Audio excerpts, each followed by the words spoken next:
ओम तव कथामृतं तप्तजीवनं कविभिरीडितं कल्मषापहं श्रवणमंगलं श्रीमदाततं ভুবি গৃণন্তি ये ভুরিদা জনাঃ। শ্রী ভগবানের অশেষ কৃপায় আবার আজ আমরা সমবেত হয়েছি শ্রী শ্রী রামকৃষ্ণ কথামৃত থেকে পাঠ এবং আলোচনার উদ্দেশ্যে। আমরা পড়ছি 11ই মার্চ 1883 খ্রিস্টাব্দের ঘটনা। আজকে যে অংশটা পড়ব এটা ঠিক পড়ার নয়, এটা ধ্যান করার বিষয়। এত সুন্দর বর্ণনা মাস্টারমশাই করেছেন, এটা যত পড়ছি তত মনে হচ্ছে যেন এইটা পড়াচ্ছে যেন এটা কিছুতে এগোনো যাচ্ছে না, মনে হচ্ছে না চুপটি করে দেখি কেমন দেখাচ্ছে। আমাদের তো সে দৃষ্টি নেই, কিন্তু শব্দকে শব্দ জুড়ে তার সঙ্গে শব্দ জুড়ে প্রভুর একটা অপূর্ব ছবি মাস্টারমশাই এঁকেছেন, সেটা আমরা আজকে পড়ব। ষষ্ঠ পরিচ্ছেদ, তারিখ হচ্ছে 11ই মার্চ 1883 খ্রিস্টাব্দ। ভক্তেরা এই অবতার তত্ত্ব অবাক হইয়া শুনিতেছেন। কেহ কেহ ভাবিতেছেন কি আশ্চর্য, বেদোক্ত অখণ্ড সচ্চিদানন্দ, যাহাকে বেদে বাক্য মনির অতীত বলিয়াছে, সেই পুরুষ আমাদের সামনে 14 পোয়া মানুষ হইয়া আসেন। ঠাকুর শ্রীরামকৃষ্ণ যে কালে বলিতেছেন সেকালে অবশ্যই হইবে। ঠাকুর শ্রীরামকৃষ্ণ যে কালে বলিতেছেন সেকালে অবশ্যই হইবে। যদি তাহা না হইত, তাহা হইলে রাম রাম করিয়া এই মহাপুরুষের কেন সমাধি হইবে? নিশ্চয়ই হৃৎপদ্মে রামরূপ দর্শন করিতেছেন। দেখিতে দেখিতে কোন্নগর হইতে ভক্তেরা খোল করতাল লইয়া সংকীর্তন করিতে করিতে বাগানে আসিয়া উপস্থিত হইল। মনোহর নবাই অন্যান্য অনেকে নাম সংকীর্তন করিতে করিতে ঠাকুরের কাছে সেই উত্তর পূর্ব বারান্দায় উপস্থিত। ঠাকুর শ্রীরামকৃষ্ণ প্রেমোন্মত্ত হইয়া তাহাদের সহিত সংকীর্তন করিতেছেন। নৃত্য করিতে মাঝে মাঝে সমাধি। তখন আবার সংকীর্তনের মধ্যে চিত্রার্পিতের ন্যায় দাঁড়াইয়া আছেন। সেই অবস্থায় ভক্তেরা তাহাকে পুষ্পমাল্য দিয়া সাজাইলেন। বড় বড় গোড়ে মালা। ভক্তরা দেখিতেছেন যেন শ্রী গৌরাঙ্গ সুন্দর সম্মুখে দাঁড়াইয়া গভীর ভাব ও সমাধিমগ্ন। প্রভুর কখনো অন্তর্দশা তখন জড়বৎ চিত্রার্পিতের ন্যায় বাহ্যশূন্য হইয়া পড়েন, কখনো বা অর্ধবাহ্য দশা তখন প্রেমাবিষ্ট হইয়া নৃত্য করিতে থাকেন, আবার কখনো বা শ্রী গৌরাঙ্গের ন্যায় বাহ্য দশা তখন ভক্ত সঙ্গে সংকীর্তন করেন। ঠাকুর সমাধিস্থ দাঁড়াইয়া গলায় মালা পাছে পড়িয়া যান ভাবি একজন ভক্ত তাকে ধরিয়াছেন। চতুর্দিকের ভক্তেরা দাঁড়াইয়া খোল কর্তাল লইয়া কীর্তন করিতেছেন। ঠাকুরের দৃষ্টি স্থির, চন্দ্রবদন প্রেমানুরঞ্জিত। ঠাকুর পশ্চিমাস্য। সেই আনন্দমূর্তি ভক্তেরা অনেকক্ষণ ধরিয়া দেখিতে লাগিল। সমাধি ভঙ্গ হইল, বেলা হইয়াছে। কিয়ৎক্ষণ পরে কীর্তন থামিল। ভক্তেরা ঠাকুরকে আহার করাইবার জন্য ব্যস্ত হইলেন। আপনাদের অনেকেরই মনে আছে, মাস্টারমশাই যেদিন প্রথম দিন শ্রীরামকৃষ্ণের সমাধি দর্শন করেছিলেন, মুগ্ধ হয়ে গেছিলেন। তিনি অবাক হয়ে ভাবছিলেন এত দূর অবধি হতে পারে একজন মানুষ ভগবানের কথা ভাবতে ভাবতে ভাবতে ভাবতে তার এত দূর অবস্থা আসতে পারে যে তিনি সমাধিস্থ হয়ে গেছেন। সমাধিস্থ কথাটার অর্থ যেভাবে উনি বুঝিয়েছিলেন সেটা হলো এই, আমরা যেভাবেই বুঝি না কেন, ঠাকুরের সমাধি থেকে মাস্টারমশাইয়ের যে কথাটা মনে হচ্ছিল সেটা হলো এই, জগৎটা সম্পূর্ণ ভুলে গিয়েছেন, জগতের অস্তিত্ব শূন্য হয়ে গেছে। ভগবানে কতখানি মন দিতে হবে সেইটি তিনি আমাদের দেখাচ্ছেন, আমাদের সামনে যেন এই ছবিটি তুলে ধরছেন যে এই রকম মন হওয়া দরকার, এমন ভাবনা চিন্তা হওয়া দরকার, এই রকম গভীরতা হওয়া দরকার। এই রকম গভীরতা যদি না হয়, এই রকম গভীরতা যদি না থাকে, তাহলে কোনো রকমভাবে ভগবানের প্রতি নাম হবে না। যতক্ষণ না পর্যন্ত এই গভীরতাটা কেমন, নিজেকে ভুলে যাওয়া, আমার এই যে আমি সত্তা, এটাকে সম্পূর্ণ ভুলে যাওয়া। আমাদের দুটো জিনিসই আছে সেই গুরুর মতো, কাপড়ও তুলছি, ভগবানের নামও করছি, দুটো হলে হবে না। একেবারে ডুবে যতক্ষণ না যেতে পারছি, যতক্ষণ না আমি আমাকে ভুলতে পারছি, ততক্ষণ পর্যন্ত কিন্তু ভগবান লাভ হচ্ছে না। ভগবান লাভটা খুব জরুরি। ভগবান লাভ হতে গেলে নিজেকে সম্পূর্ণ ভুলে যেতে হবে। এই সম্পূর্ণ ভুলে যাওয়া, উজাড় করে ভগবানকে চিন্তা করা, এই ছবিটি আজকে তিনি দেখিয়েছেন। আগের দিনে মাস্টারমশাই প্রথম দর্শন বলে তার একটা বিস্ময় প্রকাশ করেছিলেন। সে বিস্ময়টা কেমন? না, খানিকটা বিশ্বাস, খানিকটা অবিশ্বাস, এরকমটা হতেও পারে। আবার কখনো কখনো তার মনে হচ্ছে এটা ঢং নয় তো, এরকমটা কি মানুষ হতে পারে? এই যে প্রত্যয় হচ্ছে না কিছুতেই, বিশ্বাস অবিশ্বাসের মাঝখানে দোল চালিয়ে মাস্টারমশাই ছিলেন। কিন্তু এই কয়েক মাস আসার পরে, 1-2 বছর দেখার পরে তার এই ভাবনাটা সম্পূর্ণ পরিবর্তন হয়ে গেছে। তিনি বলছেন, এই ভক্তদের কথাই বলছেন, যে ভক্তরাই অবতারবাদ অবাক হইয়া শুনিতেছেন, কেউ কেউ ভাবিতেছেন কি আশ্চর্য, বেদান্ত অখণ্ড সচ্চিদানন্দ, যাকে বেদে বাক্য মনে বলিয়াছেন, সেই পুরুষ আমাদের সামনে 14 পোয়া মানুষ হইয়াছেন। ঠাকুর এই অবধি সংশয়, এরপরে শ্রীরামকৃষ্ণের শব্দে কি প্রত্যয়, এইটা আমাদের সাধন জীবনে আসা দরকার। এই যে মন্ত্র আমরা জপ করি, এই মন্ত্র যে আমরা নিশিদিন আমাদের গুরুরা আমাদের কাছে দিয়েছেন, এই মন্ত্র প্রত্যেকটি সিদ্ধ মন্ত্র। শ্রীরামকৃষ্ণ শ্রীমা সারদা দেবীকে এই মন্ত্র দিয়েছিলেন এবং শ্রীমা সারদা দেবীর কাছ থেকে পরম্পরায় আমরা এগুলো পেয়েছি। স্বামী ব্রহ্মানন্দ, স্বামী শিবানন্দ, এদের কাছ থেকে পরম্পরায় আমরা পেয়েছি। এর প্রত্যেকটি সজীব মন্ত্র, চৈতন্যময় মন্ত্র। এই মন্ত্র আমরা যত জপ করতে পারবো, আমাদের ভেতরে সেই আত্মচৈতন্যের বিকাশ হবে। এই প্রথমটা হচ্ছে বিশ্বাস অবিশ্বাসের কথা। কিন্তু বলছেন ঠাকুর শ্রীরামকৃষ্ণ যে কালে বলিতেছেন, সেকালে অবশ্যই হবে। আমাদেরও ঠাকুর শ্রীরামকৃষ্ণই বলেন, তার গুরুমূর্তি রূপে। তিনি নিজে আসতে পারেন না, তার মূর্তি, তার যিনি প্রতিভু, তিনি আমাদের বলেন এই মন্ত্র জপ করো, এই মন্ত্র জপ করলেই তোমাদের মুক্তি হবে। অথচ আমরা সেই কালে সেইভাবে আমাদের ভেতরে কোনো প্রত্যয় আসে না, এবং প্রত্যয় আসে না বলে আমাদের কিছুতেই সেই যে মন্ত্র আমরা জপ করি, আমাদের সেই যে জায়গায় পৌঁছানোর কথা ছিল, সেই জায়গায় আমরা পৌঁছতে পারি না। একজন সাধকের কথা অনেক দিন আগে বলেছিলাম, আপনাদের মনে আছে কিনা জানি না। ছেলেটি আমাদের বেলঘরিয়া স্টুডেন্টস হোমে কর্মী হিসেবে এসেছিল। বাড়িতে বাড়ির লোকজন সব কিছু ছিল, তার বাড়ির কর্তব্যও ছিল, এবং বাড়ির কর্তব্যের জন্যই সে এই চাকরিটা নিয়েছিল। কাছেই, বেলঘরিয়া স্টুডেন্টস হোমের কাছেই স্বামী বিজ্ঞানানন্দজি মহারাজের জন্মস্থান আছে। সেই জন্মস্থানের জায়গাটুকু বেলঘরিয়া স্টুডেন্টস হোমের আন্ডারে। সেখানে একটি ছোট্ট ঠাকুর মন্দির আছে, যেটি বিজ্ঞান মহারাজের জন্মস্থান। খুব ছোট্ট ঠাকুর মন্দির। ঠাকুর, মা, স্বামীজি, স্বামী বিজ্ঞানানন্দজির ছবি পুজো হয় সেখানে। পূজ্যপাদ স্বামী ভূতেশানন্দজি মহারাজ সেই জায়গাটির আনুষ্ঠানিক উদ্বোধন করেছিলেন, সেই মন্দিরটি উদ্বোধন করেছিলেন। বেলঘরিয়া স্টুডেন্টস হোমের খুবই কাছে। রোজ ওই 3 জন ওখানে আছে, তারা রোজ সকালবেলা ফুল টুল তুলে নিয়ে এসে, তারপরে ফল পাকড় কেটে একজন পুজো করে, অশোকবাবু, তিনি রোজ পুজো করেন। এবং সন্ধ্যা আরতি কিছু হয় না, ধূপ জ্বালানো হয়, একটু খণ্ডনভব চালিয়ে দেওয়া হয়। সেইখানে একজন এসেছিলেন ওই স্টুডেন্টস হোমে কাজ করতে, তাকে ওইখানে পোস্টিং দেওয়া হয়েছিল। একটু হাবাক হচ্ছে। তাকে দেখেছিলাম, তিনি চাকরিটা নিচ্ছেন, সবাই তার পেছনে লাগতো, তিনি নিঃশব্দে সেগুলো সহ্য করতেন।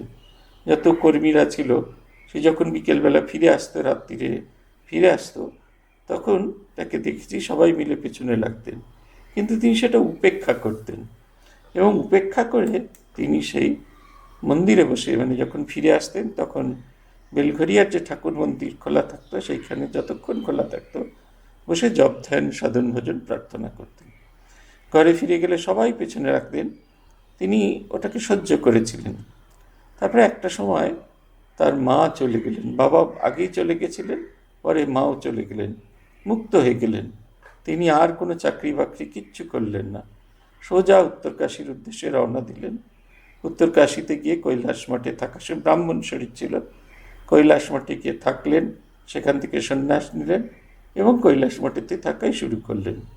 অনেক বছর পরে একবার মঠে একটা উৎসবে তিনি এসেছিলেন, আমরা তাকে দেখছিলাম, মুখটা সম্পূর্ণ বদলে গেছে।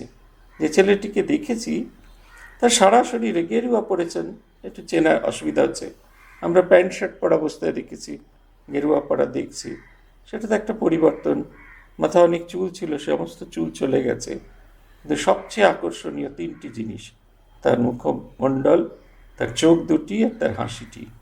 মনে যেন সবসময় তিনি যেন ভগবানের নামে ডুবে আছে।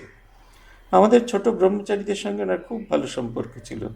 তা আমি জিজ্ঞেস করলাম, এই যে এতদিন উত্তরকাশীতে থাকলেন, বললেন থাকলুম কি, এই কদিনের জন্য এসেছি, আবার ফিরে যাব। তাই আমি বললাম, কি ভালো লাগলো? বলে, শুধু সাধন ভজন করতে ইচ্ছা হলো। মনে হচ্ছে না অপার আনন্দ। গুরুদেব দীক্ষা দেওয়ার সময় বলেছিলেন, এই মন্ত্র জপ করো, অপার আনন্দ পাবে। সে কথা মিথ্যা নয়, সে কথা ভ্রম নয়। এইটি প্রত্যয় হলো আমার জীবনে। এই উত্তরকাশীতে না গেলে বোধ হয় এই দিব্য জীবনটা পেতাম না। আমি অবাক বিস্ময় তার দিকে তাকিয়ে দেখছিলাম। আমিও মহারাজের আশ্রিত, কিন্তু এই প্রত্যয়টা আমাদের নেই। আমাদের স্বয়ং শ্রীরামকৃষ্ণের প্রতিনিধি এসে বলছেন যে ভগবান 14 পোয়া দেহ ধারণ করে আসেন মানুষের কাছে, মানুষের মাঝখানে, মানুষের মুক্তির কথা বলেন। আমাদের এতটুকু বিশ্বাস নেই সেই ভগবান যিনি অবতার রূপে আসেন, অবতারের প্রতিনিধি, আমাকে এসে মুক্তির পথ দেখিয়ে দিয়ে গেছেন। সেই পথটিকে ধরে যদি আমরা এগিয়ে যেতে পারি, অবশ্যই আমাদের মুক্তি হবে। গহনানন্দজি মহারাজকে দেখেছি, কালকেই আমরা এই কথাটা আলোচনা করছিলাম বলে আজকে এই প্রসঙ্গটা এলো। কারা কারা খুব জপ ধ্যান করতেন, কাদের খুব জপ করতে দেখেছি। আমি তখন বললাম যে গীতানন্দজির কথা একটা বলছিলাম, যে গীতানন্দজি খুব যখন পায়ে খুব সমস্যা ছিল, মহারাজ কিছুতেই মন্দিরে আসতে চাইতেন না। কারণ তখনও পর্যন্ত মন্দিরে চেয়ার ব্যবহার শুরু হয়নি, চেয়ার বা বেঞ্চ ব্যবহার শুরু হয়নি। আর সেই সময় যারা গুরুজনরা ছিল তারা ঘন্টার পর ঘন্টা বসে জপ ধ্যান করতে পারত। আমি ব্রহ্মচারীদের বলছিলাম যে ব্রহ্মচর্য সন্ন্যাসের অনুষ্ঠান দেখেছি, যে যেখানে সাধুরা বসছেন তার যে ফ্রন্ট লাইন, সেই ফ্রন্ট লাইনে 3টি আসন পাতা থাকতো, তাতে 3টে পাথরের মূর্তি বসে জপ করতেন। একজন গহনানন্দজি, একজন আত্মস্থানন্দজি, একজন স্মরণানন্দজি। এই 3জন, তাদেরকে আমরা দেখতাম। সেকেন্ড রোতে বাকিদের দেখতাম ভজনানন্দজি, শিবময়ানন্দজি, শ্রীকরানন্দজি, সুইতান। এরা অবশ্য জপ করছেন। কিন্তু ওই রকম পাথরের মূর্তি 3টির মতো, এইরকম পাথরের মূর্তি আর কোনোটি দেখিনি। বলছেন জগৎ ভুলে গেছে, নিজের যে হাত পা আছে তার অস্তিত্ব ভুলে গেছে। গহনানন্দজি জপ করছেন, তার চোখটা বন্ধ আর তার মুখটা সোজা হয়ে আছেন। অল্প আলো আধারিতে মুখখানা বিম করছে, আলোকিত হচ্ছে। এত আলো, সে আলো যেন চতুর্দিকে ছড়িয়ে পড়ছে, সুদূর প্রসারী ছড়িয়ে পড়ছে। ওদিকে তো প্রেসিডেন্ট মহারাজ বসে আছেন, আর রঙ্গনাথ আনন্দজি, তার কথা তো আলাদা। কিন্তু এদের দেখেছি যেন একটা আলোক বিন্দু ঝকঝক ঝকঝক করছে। দীর্ঘ সময় ধরে, কত আগে আসতেন গহনানন্দজি ব্রহ্মচর্য সন্ন্যাস অনুষ্ঠানে, আত্মস্থানন্দজিও আসতেন, অনেক আগে আসতেন।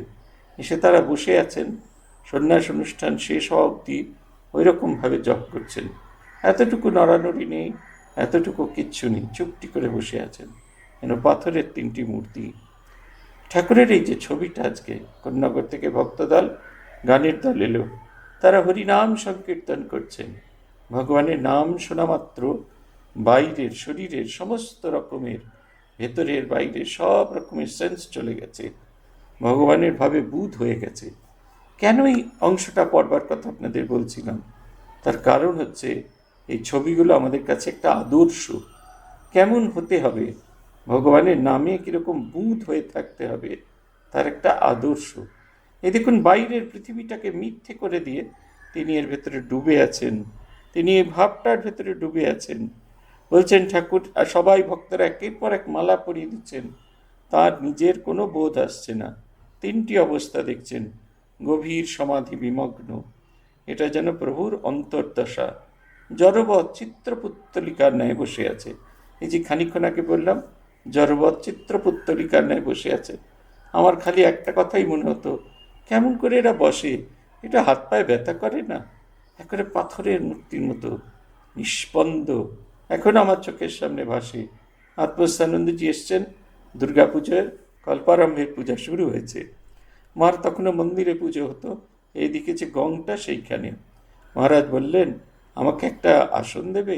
কোনখানে বসলে তোমাদের কোনো অসুবিধা হবে না? তারা একটা আসন পেতে দিল, মহারাজ সেখানে বসলেন। গায়ের সুতির উত্তরীটা খুলে নিয়ে সারা গা জড়িয়ে নিয়ে জপ করতে বসে গেলেন। 6:30টার সময় এসেছেন, 8:30টার সময় তখন হচ্ছে, অঞ্জলি হচ্ছে। মহারাজকে ডাকা হলো, হঁ হঁ করে উঠলেন না, যেমন সাধারণ মানুষ হয় সেরকমভাবে। খালি জিজ্ঞেস করলেন, ও তোমাদের অঞ্জলি হবে, আচ্ছা দাও। গঙ্গার জল দিলেন, অঞ্জলি দিলেন, তারপরে ফিরে যাচ্ছেন। একবারে সাধারণ মানুষের মতো ফিরছেন, একাকী ফিরছেন। তখন তিনি সাধারণ সম্পাদক তো, কোনো সেবক নেই সঙ্গে, একাকী ফিরে যাচ্ছেন, টলছেন খানিকটা, এদিকে যাচ্ছেন একবার, এদিকে যাচ্ছেন একবার। আমি দূর থেকে দাঁড়িয়ে দাঁড়িয়ে মন্দিরের ওপর থেকে মহারাজকে দেখছি। মহারাজ চলেছেন তার ঘরের দিকে, টলছেন। গার্ডরা দেখে আস্তে আস্তে তার সামনে সব লোকজন সরিয়ে দিচ্ছে। তিনি ধীরে ধীরে ধীরে ধীরে এগিয়ে তার ঘরে চলে যাচ্ছেন। মুখখানে যেন চকচক চকচক করছে, সর্ষের তেল ঘষে দিলে যেরকম হয় সেরকম যেন চকচক চকচক করছে। একটা অদ্ভুত একটা যেমন দেবী দুর্গার মুখখানা গর্জন তেল দিয়ে যেরকম একটু উজ্জ্বল করে দেয়, ঠিক সেই রকম। চোখটা কারোর দিকে তাকাচ্ছেন না, নিচু হয়ে আছেন, মাথাটা নিচু করে এগিয়ে চলেছেন। সামনের দিকে তাকাচ্ছেন না, পাছে কারোর সাথে চোখাচোখি হয়ে যায়। ওই রকমভাবে আমিও খানিক পরে মহারাজ চলে যাওয়ার মিনিট 10-এর মধ্যে মহারাজের ঘরে গিয়ে কাজ করছি। মহারাজ আস্তে আস্তে প্রস্তুত হচ্ছেন মন্দিরে যাবেন বলে। কিন্তু এই যে এতক্ষণ দীর্ঘ সময় 2 ঘন্টা বসে জপ ধ্যান করলেন, তারপরে যখন মন্দিরে যাওয়ার জন্য এই অফিস যাওয়ার জন্য কমপ্লেনটা খাচ্ছেন, মহারাজ যেন খেতে পারছেন না, তুলছেন, একটু করে খাচ্ছেন আবার রাখছেন, একটু করে খাচ্ছেন আবার রাখছেন, যেন একটা অন্য জগতে, অন্যভাবে। আমি 11টার সময় একটা কাজে এসেছিলাম, তখন সদ্য ক্যাবিনেট শেষ হয়ে গেছে। মহারাজ আবার স্বাভাবিক মুহূর্তে নেমে এসেছেন। এই যে 3টে অবস্থা, প্রভুর অন্তর্দশা জড়বৎ চিত্রার্পিতের ন্যায়, প্রভুর অর্থবাহ্য দশা প্রেমাবিষ্ট হইয়া নৃত্য করিতেছেন। স্বাভাবিক ভূমিতে নেমেছেন, কিন্তু সেই ভাবটিকে কিছুতেই ছাড়তে পারছেন না। প্রেমে যেন তিনি আবিষ্ট হয়ে আছেন, ডুবে আছেন। আর বাহ্য দশা সাধারণ ভূমিতে নেমে এসেছেন। মহারাজের ঘরে সর্বসাধারণ ঢুকতে পারবে, আত্মস্থানজি ঘরে তার একটা চিহ্ন ছিল। তার ঘরের দরজা, বাইরে যে জালের দরজাটা খুলে দেওয়া হতো, ওইটা দেখলেই আমরা বুঝতে পারতাম এবার যে কেউ মহারাজের কাছে যেতে পারে। সেদিন 11টার সময় যে ক্যাবিনেট শেষ হয়ে গেল, দরজাটা খুলে দেওয়া হলো। দলে দলে মানুষজন যারা মহারাজের ভিজিটার ছিল, তারা গিয়ে মহারাজকে প্রণাম করে দেখা করে নিলেন। তখনও আমি গেছি একটা ছোট্ট সই করাতে। মহারাজকে তখন দেখছি একদম স্বাভাবিক সাধারণ মানুষ, একদম সাধারণ মানুষ। এতক্ষণ যেটা দেখলাম তার সঙ্গে যেন কোনো রকমভাবে কিছুতেই কিছু মিলছে না। এক অদ্ভুত লীলা। এগুলো আমাদের কাছে আদর্শ। এরা এদের জীবন দিয়ে করিয়ে দিয়ে গেছেন। কথামৃতের পাতায় যা লেখা হয়েছে তা এদের জীবনে প্রতিফলিত হয়েছে। আমরা সবাই এদের এদের স্মরণ করে এগিয়ে চলেছি। এদের প্রতিনিধি আমরা, এদের প্রতিভু। তবু আমাদের মন তাতে ডুবে যাচ্ছে না, ওই ভাবটার প্রতি আমরা কিছুতেই আকৃষ্ট হচ্ছি না। ঠাকুর সমাধিস্থ, গলায় মালা, পাছে পড়িয়া যান, ভাবি একজন ভক্ত তাঁকে ধরিয়া আছেন। চতুর্দিকে ভক্তেরা দাঁড়াইয়া খোল কর্তাল লইয়া কীর্তন করিতেছেন। ঠাকুরের দৃষ্টি স্থির, চন্দ্রবদন প্রেমানুরঞ্জিত। ঠাকুর পশ্চিমাস্য, ওই যে বলছিলাম, এই যে চন্দ্রবদন চিকচিক চিকচিক করছে, মহারাজের মুখখানা আমি দেখেছি চন্দ্রবদন, চাঁদের মতো। মহারাজ খুব ফর্সা ছিলেন আত্মস্থানন্দ, কিন্তু অদ্ভুত একটা গ্লো। শ্রীরামকৃষ্ণের কথা ভাবুন, তিনি হেঁটে দাঁড়িয়ে আছেন এক জায়গায়, ভেতরে যে তার যে অদ্ভুত আনন্দ, সেটার প্রকাশ। শ্রীরামকৃষ্ণের এই ছবিটি সম্পর্কে ঠাকুর বলেছেন অতি উচ্চ যোগ অবস্থায়। এখন তো আমাদের স্মার্টফোনের যুগ, আমরা ঠাকুরের এই হাসিটুকু যদি একটু একটু জুম করে দেখতে পারি, তাহলেই বুঝতে পারবো তার যে ভেতরে কি আনন্দ হচ্ছিল, সেই আনন্দের প্রকাশটা কেমনভাবে দেখা যায়। খুব ভালো জিপাল এই মূর্তিটায় এই হাসিটা ফুটিয়েছিলেন।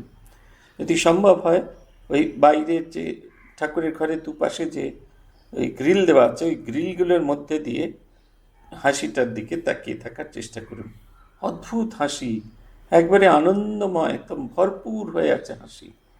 এ হাসির কোনো তুলনা হয় না।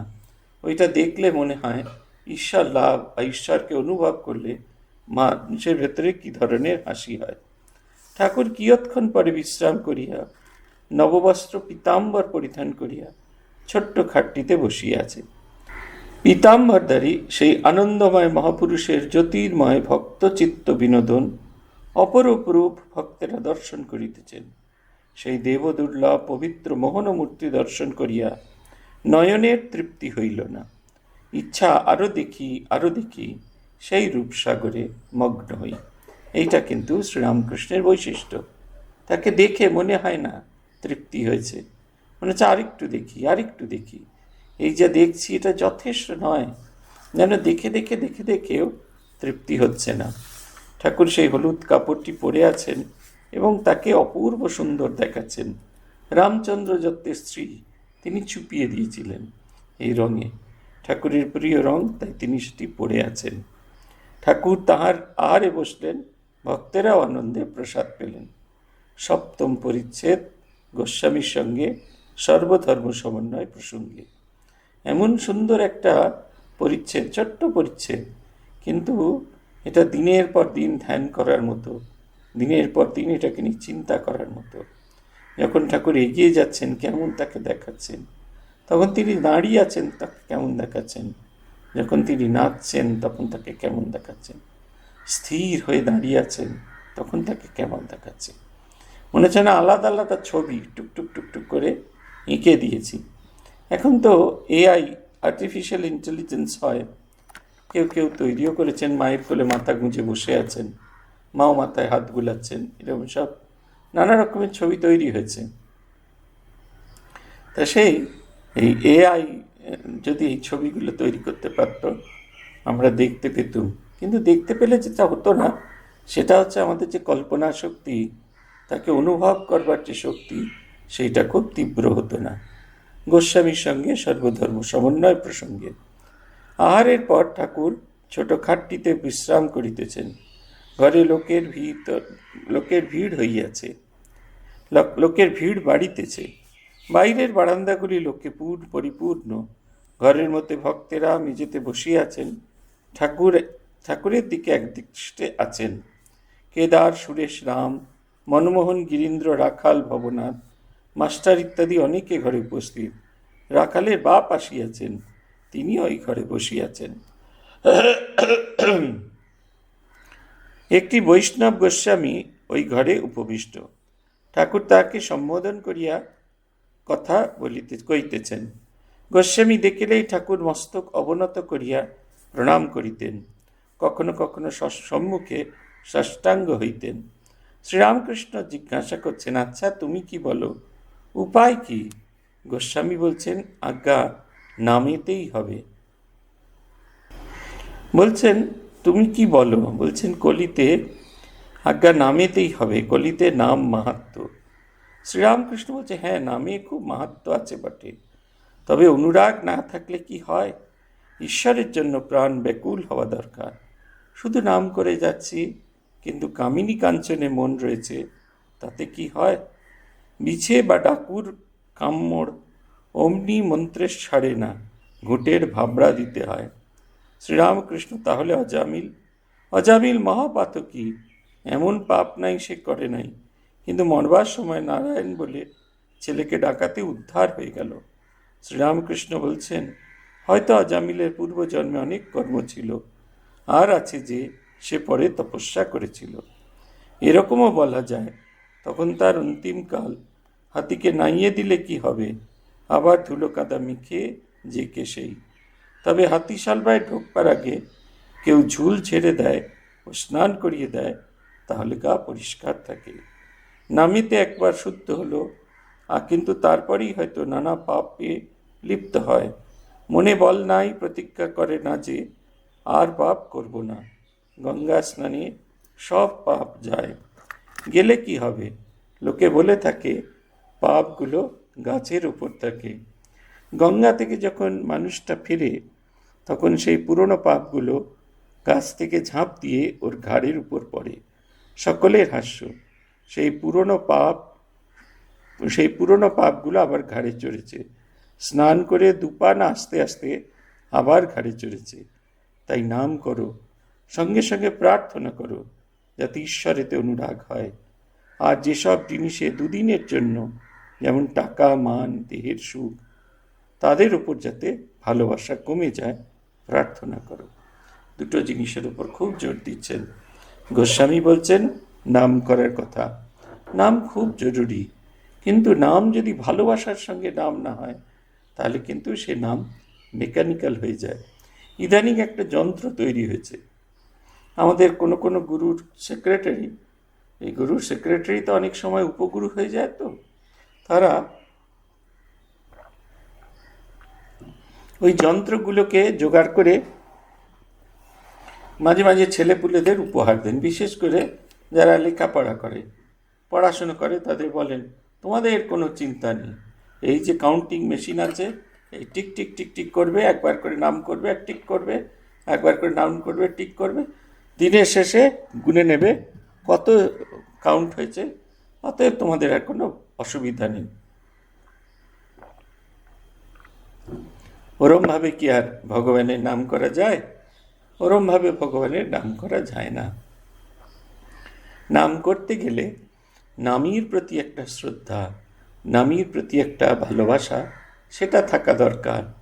এই যে বলছেন, বিরজানন্দজি বলছেন, জপ আর ধ্যানের ভেতরে ফারাক হচ্ছে, জপ হচ্ছে একটা বন্ধ দরজার বাইরে দাঁড়িয়ে বন্ধ দরজার ভেতরে যে আছেন তাকে ডেকে যাওয়া, তাকে দরজায় ধাক্কা দিয়ে দিয়ে ডেকে যাওয়া। তারপরে আস্তে আস্তে যখন তিনি এসে দরজা খুলে দেন, যখন তাকে দেখতে পাই, সেটা হচ্ছে ধ্যান। এই জপ তখনই হয় যখন আপনি গিয়ে, যদি মানে ভালোবাসা ছাড়া হয়, তাহলে সেটা শুধু দরজা পেটানো হয়, সেটা দিয়ে আর কিছু হয় না। দরজা পেটালে যিনি মালিক, তিনি বিরক্ত হয়ে দরজা নাও খুলতে পারেন। কিন্তু যদি আপনি বাইরে থেকে বলতে থাকেন, ওগো খেদা একটু খোলো না গো, ওগো খেদা একটু খোলো না গো, তখন খেদারূপী ভগবান আপনার প্রার্থনায় বিগলিত হয়ে দরজা খুলে দেন। ভাবে না, সে আমার জন্য এত ব্যাকুল, আমাকে দেখতে চায়, অবশ্যই আমার আর শুয়ে থাকা উচিত নয়, আমি এসে তাকে দেখা দেবো। এই যে কথাটা, এটি হচ্ছে ভালোবাসা। এই ভালোবাসা তখন আসে যখন আমরা নিরন্তর প্রার্থনা করি। কেন আমাদের প্রার্থনা করার দরকার? কারণ আমাদের যে পূর্ব সংস্কার, সেগুলো আমরা যখন জপ ধ্যান করি তখন খানিক থেমে থাকে, কিন্তু যখনই যেই জপ ধ্যান করে বেরিয়ে যাই, সঙ্গে সঙ্গে আবার সেগুলো আসে। আমি আমার নিজের জীবন দিয়ে দেখেছি। এই বেশ সকালে ভালো করে জপ ধ্যান করলুম, বেরিয়ে তখন বললাম, হ্যাঁ গো, সব জায়গায় মুছলে, আমার ঘরের সামনে বারান্দাটা মুছলে না। আমার বলে যে কিচ্ছু নেই। আজকে যদি বলে কালকে তুমি রামহরিপুর থেকে চলে যাও, তখনই আমার এই বারান্দা, যেটা মোছার জন্য এত হইচই করছি, সে আমার বারান্দাটা কি আর আমার থাকবে? আমরা ভুলে যাই। তাই নিরন্তর তার কাছে প্রার্থনা করা। তাই নাম করো আর প্রার্থনা করো, যাতে ঈশ্বরেতে অনুরাগ হয়, তাকে ভালোবাসতে পারি। আমাদের একজন সাধু আছেন, অনুরাগ মহারাজ, ডাক্তার, বুদ্ধজনীয় ভূতস্বামীজি মহারাজ তাকে খুব ভালোবাসতেন। তাকে দেখলেই এই কথাটা তিনি বলতেন, বিনে অনুরাগ করে যোগ্য যাগ, তোমারই কি পাওয়া যায়? তোমার প্রতি যদি ভালোবাসা না তৈরি হয়, যাগ জমক যাই কিছু করি না কেন, যোগ্যটুকু যাই কিছু করি না কেন, তবুও তোমাকে আমি পাবো না। তোমাকে পাওয়া থেকে আমি বহু দূরে থাকবো। সেই কারণে যেটা প্রয়োজন, নিরন্তর কেমন করে তাকে ভালোবাসবো, কত গভীরভাবে তাকে ভালোবাসতে পারবো, কত গভীরভাবে তাকে চিন্তা করতে পারবো, সেই ভাবটি যেন আমার মনের ভিতরে জাগে। না হলে যে হাতিকে যেরকম স্নান করি, আপনি গঙ্গা স্নান করে যেমন আপনি নেমে এলেন, গাছে আপনার যে পাপগুলো ছিল, ঝুলছিল, সেগুলো টপ টপ করে আপনার কাঁধে পড়বে, হাদিকে স্নান করিয়ে দিলেন, সে আবার ধুলো কাদা মাখে। কিন্তু তাকে তার যে ঘর সেইখানে ঢোকানোর আগে যদি স্নান করিয়ে ঢুকিয়ে দেন, সে আর ধুলো মাখা মাখতে পারে না, সে তখন পরিষ্কার পরিচ্ছন্ন হয়ে থাকে। ওইটা হচ্ছে নিরন্তর প্রার্থনা, তোমার ভুবন মোহিনী মায়ায় যেন বদ্ধ না হই, তোমার ভুবন মোহিনী মায়ার ভেতরে যা কিছু আছে তার থেকে যেন মুক্ত হতে পারি। তাই বলছেন শ্রীরামকৃষ্ণ গোস্বামীর প্রতি, আন্তরিক হলে সব ধর্মের ভিতর দিয়াই ঈশ্বরকে পাওয়া যায়। বৈষ্ণবেরাও ঈশ্বরকে পাবে, শাক্তেরাও পাবে, বেদান্তবাদীরাও পাবে, ব্রহ্মজ্ঞানীরাও পাবে, আবার মুসলমান খ্রিস্টান এরাও পাবে। আন্তরিক হলে সবাই পাবে। কেউ কেউ ঝগড়া করে বসে, তারা বলে আমাদের শ্রীকৃষ্ণকে না ভজলে কিছুই হবে না, কি আমাদের মা কালীকে না ভজলে কিছুই হবে না, আমাদের খ্রিস্টান ধর্মকে না নিলে কিছুই হবে না। এসব বুদ্ধির নাম মতুয়ার বুদ্ধি, অর্থাৎ আমার ধর্মই ঠিক আর সকলই মিথ্যা। এ বুদ্ধি খারাপ। ঈশ্বরের কাছে নানা পথ দিয়ে পৌঁছানো যায়। আবার কেউ কেউ বলে ঈশ্বর সাকার, তিনি নিরাকার নন। আবার বলে এই বলে আবার ঝগড়া করে, যে বৈষ্ণব সে বেদান্তবাদীর সঙ্গে ঝগড়া করে। যদি ঈশ্বর দর্শন হয় তাহলে ঠিক বলা যায়, যে দর্শন করেছে সে ঠিক জানে ঈশ্বর সাকার আবার নিরাকার, আবার তিনি কত কি হয়েছেন তা মুখে বলা যায় না। কি সুন্দর কথা! এটা একবারে ঠিক। আমার মনে আছে, আমরা স্কুলের সঙ্গে বিভিন্ন জায়গায় কাজ করতে যেতাম। আমাদের সঙ্গে যারা যেতেন তারা সব প্রটেস্ট্যান্ট চার্চের কোনো না কোনো চার্চের ফাদার, তারা সব গৃহী মানুষ। তারা যত কনভার্সন করাতে পারবে তত তাদের পয়েন্টস বাড়বে এবং চার্চে তাদের স্থানটা উল্লেখযোগ্য হবে। তিনি বেছে বেছে বেছে বেছে আমাদের ছেলেপুলেদের মাথাগুলো খেতেন। প্রভু যিশুকে ভজনা কত সহজ, তোমরা কত কি ভজনা করো। এই আজ দুর্গা পুজোর সময় হই হই হই হই করছো, 4 দিন বাদে কালী পুজোর সময় হই হই হই হই করবে, তারপরে জগদ্ধাত্রী পুজোয় হই হই করবে, আবার রাস পূর্ণিমাতে হই হই করবে, আবার এই সেই এই কত রকমের তোমাদের দেবতা।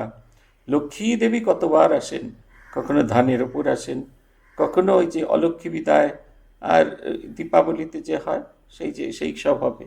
তিনি বলতেন এসব কিচ্ছু নেই, বছরে আমাদের মাত্র 4টি উৎসব। একটা হচ্ছে প্রভু যিশুর জন্ম হলো, সেটা হচ্ছে প্রভু যিশুর জন্মের পূর্বদিন ক্রিসমাস ইভ, জন্ম হলো ক্রিসমাস, গুড ফ্রাইডে আর গুড ফ্রাইডের সংলগ্ন এই বাকি সব দিনগুলো। আর বাকি দিনগুলো না মানলেই হলো। রোববার করে প্রেয়ার এতে যাওয়া, তোমাদের মতো প্রত্যেক শনিবার যেতে হবে, পুজো দিতে হবে, হ্যাঁ না তেনা কিচ্ছু করতে হবে না। নিঃশব্দে গিয়ে বসো, প্রভুর নাম করো আর চলে এসো। আসার সময় খাবার দাবার। এছাড়াও কত কি বলতেন, যে খ্রিস্টান হলে এই সমস্ত চাকরি সুবিধা পাওয়া যাবে। সেই সময় চাকরি একটা বড় জিনিসও ছিল। এই এমপ্লয়মেন্ট এক্সচেঞ্জ তখন বাম সরকারে তৈরি হয়েছে, সবাই চাকরি পায় না। মাধ্যমিক পাশ করলেই কেউ এমপ্লয়মেন্ট এক্সচেঞ্জে নাম লিখিয়ে রাখে, উচ্চ মাধ্যমিক পাশ করলে সেটা আপগ্রেড করে, গ্র্যাজুয়েট হলে সেটাকে আপগ্রেড করে, সেই অনুযায়ী এমপ্লয়মেন্ট এক্সচেঞ্জ থেকে আসে অমুক জায়গায় চাকরি খালি হয়েছে, যাও সেখানে গিয়ে যোগাযোগ করো। তিনি বলছেন এসব কিচ্ছু করতে হবে না, সমস্ত মিশনারি চার্চে তোমাদের কাজ হবে। এভাবে কি ধর্ম হারা যায়?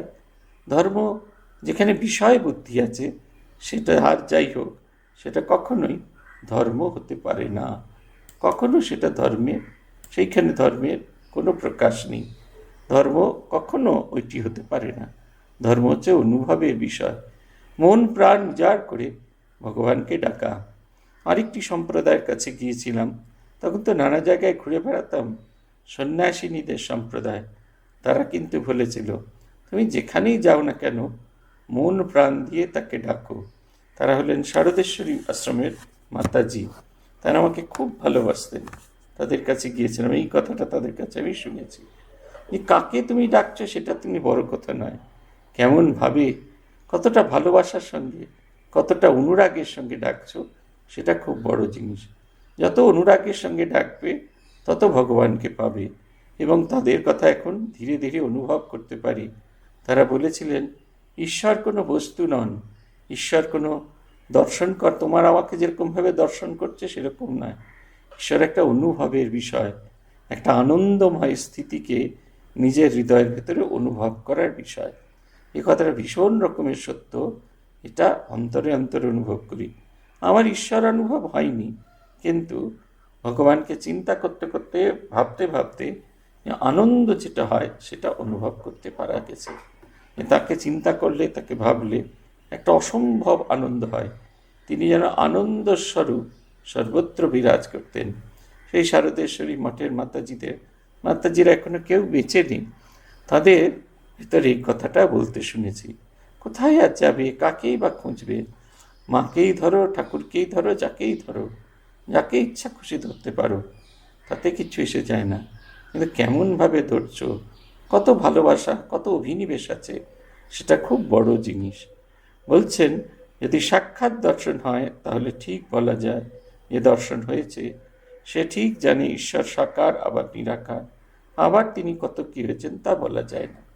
একটা লোক কলকাতায় এসেছিল, সবাই জানে কলকাতায় রানী রাসমণি খুব বিখ্যাত মানুষ, কলকাতায় গেলেই তাকে দর্শন করা যায়।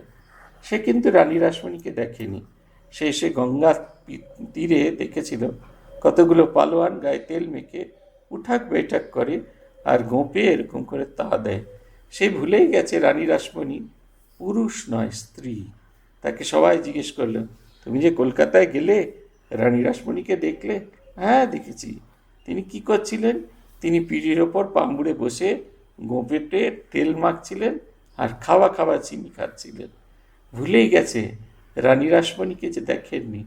যেমন আগে একটা সময় ছিল, যখন কেউ বম্বে যেত, সবাই তাকে জিজ্ঞেস করতো, ফিল্ম স্টারদের দেখেছো, জুহু বিচে ঘুরে বেড়াচ্ছ? অনেকেই মজা করতেন, অনেকে কেউ কেউ বলতেন না, দেখিনি। বলছেন না দেখাটা তাদের ভীষণ দুঃখের।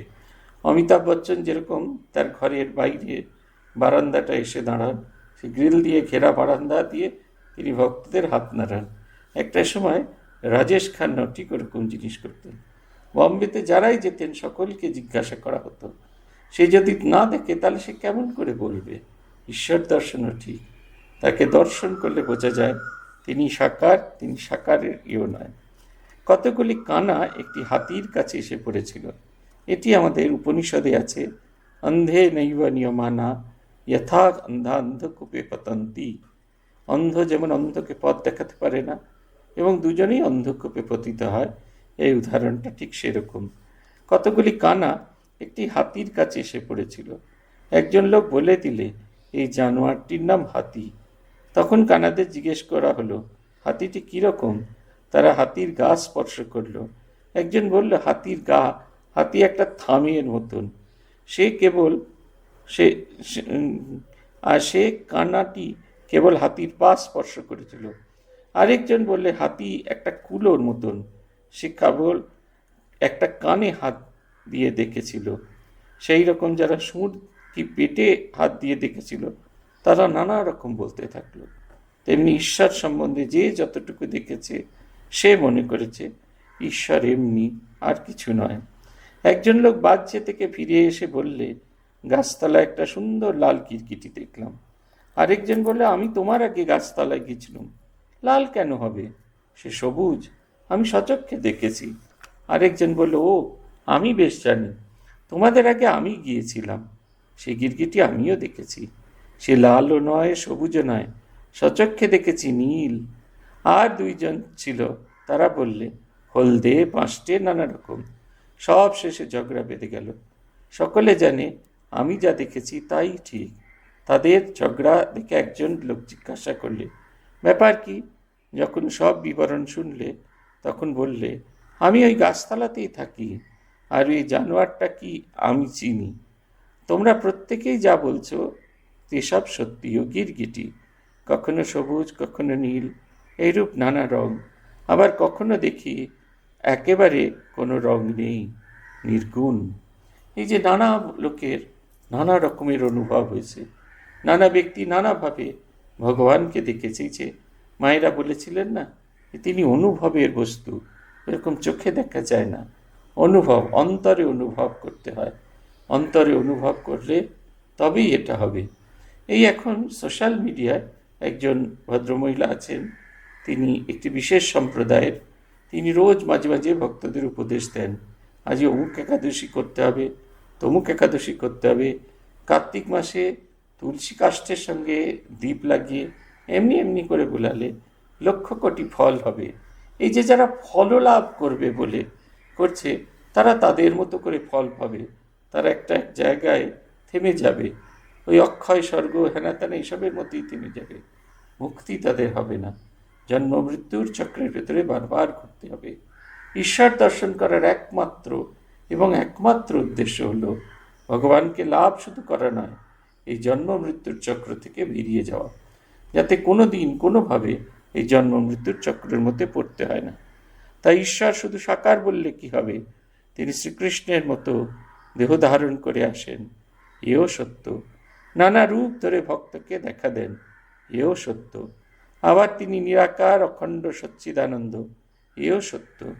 বেদে তাকে সাকার নিরাকার দুই বলেছে, সগুণ বলেছে, নির্গুণও বলেছে। কিরকম জানো? সচ্চিদানন্দ যেন অনন্ত সাগর, ঠান্ডার গুণে যেমন সাগরের জল বরফ হয়ে ভাসে, ঠান্ডার গুণে যেমন সাগরের জল বরফ হয়ে ভাসে, নানা রূপ ধরে বরফের চাই সাগরের জলে ভাসে, তেমনি ভক্তিহীন লেগে সচ্চিদানন্দ সাগরে সাকার মূর্তি দর্শন হয়। ভক্তের জন্য সাকার, আবার জ্ঞান সূর্য উঠলে বরফ গলে আগের মতো যেমন জল তেমনি জল, অধ ঊর্ধ্ব পরিপূর্ণ জলে জল। তাই শ্রীমদ্ ভাগবতে স্তব করেছে, ঠাকুর তুমি সাকার, তুমি নিরাকার, আমাদের সামনে তুমি মানুষ হয়ে বেড়াচ্ছ, কিন্তু বেদেই তোমাকে বাক্য মনের অতীত বলেছে। তবে বলতে পারো কোনো কোনো ভক্তের পক্ষে তিনি সাকার, আবার এমন জায়গা আছে যেখানে বরফ গলে না, স্ফটিকের আকার ধারণ করে। কেদার বলে আগে শ্রীমদ্ ভাগবতে ব্যাস 3টি দোষের জন্য ভগবানের কাছে ক্ষমা প্রার্থনা করেছেন। এক জায়গায় বলেছেন, হে ভগবান, তুমি বাক্য মনের অতীত, কিন্তু আমি কেবল তোমার লীলা, তোমার সাকার রূপ বর্ণনা করেছি, অতএব অপরাধ মার্জনা করবেন। শ্রীরামকৃষ্ণ, হ্যাঁ, সাকার, ঈশ্বর সাকার, আবার নিরাকার, আবার সাকার নিরাকারের পার, তার ইতি করা যায় না। আজ এই পর্যন্ত। ভগবান ঠিক এইরকমই। ভগবানের কথা যত শোনা যায়, যত তাকে অন্তরে অনুভব করা যায়, তিনি তেমনটি সেই চিরসত্য সত্তা আমাদেরকে সবসময় একটি নতুনত্বের ভেতরে ডুবিয়ে রেখেছেন। আজ এই পর্যন্ত। ওম প্রণতানাম প্রসীদত্বম দেবী বিশ্বার্তিহারিণী त्रैलोक्यवासिनामिटे लोकानां वरदा भव।